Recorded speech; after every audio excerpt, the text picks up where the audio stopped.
चाणक्य ने एक बात कही थी कि कोई भी राष्ट्र बाह्य रूप से असुरक्षित हो और आंतरिक रूप से उसमें अगर उपद्रव हो तो राष्ट्र अराजक कहलाता है, और अराजक राष्ट्र बहुत शीघ्र समाप्त हो जाता है।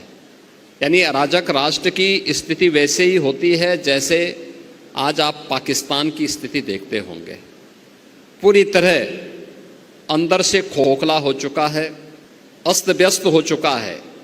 ये अराजकता किसी भी राष्ट्र को दुर्गति के कगार पर ले जा करके उसके अस्तित्व के सामने प्रश्न चिन्ह खड़ा कर सकता है।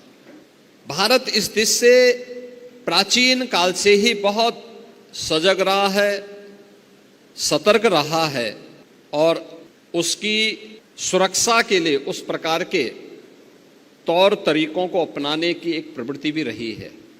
वैदिक कालखंड से ही हर भारतीय को इस बात की शिक्षा दी जाती है कि धरती हमारी माता है, हम सब इसके पुत्र हैं। माता भूमि पुत्रो हम पृथिव्या।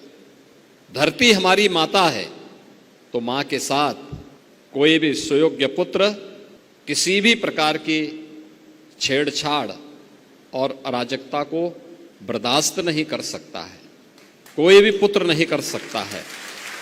अगर भारत की आन मान और शान के साथ कोई दुस्साहस करेगा तो हर भारतवासी उठ कर के खड़ा होगा। और यही तो प्रभु श्री राम ने हम सबको कहा था।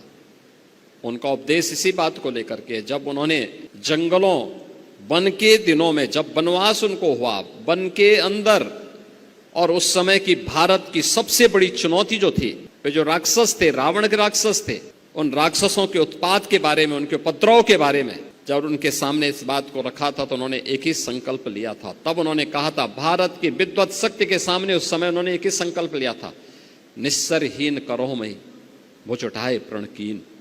यानी एक ही प्रण किया था कि मैं इन राक्षसों को पूरी तरह समाप्त करके इस धरती को राक्षस विहीन करूंगा।